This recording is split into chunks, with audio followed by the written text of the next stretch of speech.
আসসালামু আলাইকুম ওয়া রাহমাতুল্লাহি ওয়া বারাকাতুহু। বন্ধুরা, আমরা মানুষ জাতির মধ্যে সর্বশ্রেষ্ঠ জাতি, আশরাফুল মখলুকাতের মধ্যে আমরা মানুষ জাতি, আল্লাহর সৃষ্ট জীব। আমরা শ্রেষ্ঠ জাতি, শ্রেষ্ঠ নবীর উম্মত। আমরা সেই শ্রেষ্ঠ নবীর উম্মত হয়ে আমরা আল্লাহর হুকুমকে পুরাপুরিভাবে পালন করার চেষ্টা করব ইনশাআল্লাহ। যদি আল্লাহ রব্বুল আলামিনের সেই হুকুম আহকামকে আমরা পালন করি, তাহলে আল্লাহ রব্বুল আলামিন বড় দয়ালু মেহেরবান আল্লাহ আমাদেরকে মাফ করে দিবেন। সেই আল্লাহ রব্বুল আলামিন আমাদেরকে সৃষ্টি করেছেন এই দুনিয়ার জমিনে আল্লাহর ইবাদত করার জন্য।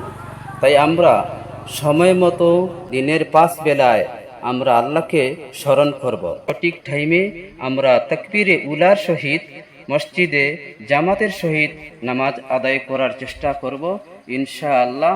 রাব্বুল আলামিন আমাদের সেই আমলকে কবুল করুক, নামাজ পড়ার তৌফিক দান করুক।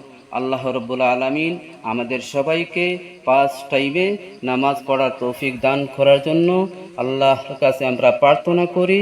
আসসালামু আলাইকুম ওয়া রাহমাতুল্লাহি ওয়া বারাকাতুহু।